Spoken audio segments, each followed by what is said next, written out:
Rice is the #1 consumed grain in the world. It's the primary staple food for more than half of the global population. Some families eat it every single day. But did you know that rice naturally contains arsenic? It's a toxic element that can affect your health over time. In this video, I'm going to break down the 5 things you need to know. What is arsenic and what are the health implications? Which countries grow rice with the highest arsenic levels? How brown and white rice compare?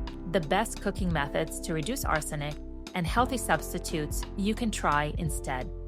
Arsenic is a naturally occurring element that can make its way into rice through soil and water. Long-term exposure has been linked to higher risks of cancer, heart disease, and even developmental issues in children. It's not about avoiding rice completely. It's about being smart with the type of rice you choose and how you cook it. Not all rice is the same. Rice grown in Bangladesh and parts of India, as well as rice from the southern United States, like Arkansas, Louisiana, and Texas, tends to have the highest arsenic levels. On the other hand, basmati rice from India or Pakistan, jasmine rice from Thailand, and rice grown in California usually contain much lower amounts.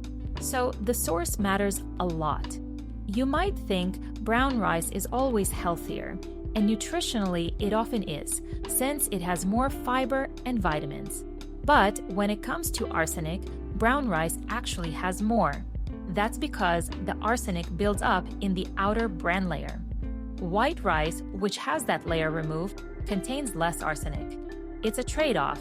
More nutrients in brown, but usually more arsenic too. The good news, you can cut arsenic levels almost in half just by cooking rice a certain way. First, rinse your rice thoroughly until the water runs clear. Then, cook it like pasta, use 5 cups of water for every 1 cup of rice, and drain the excess water at the end. This method alone can reduce arsenic by up to 60%. And if you want to switch it up or lower your rice intake, there are plenty of gluten-free alternatives.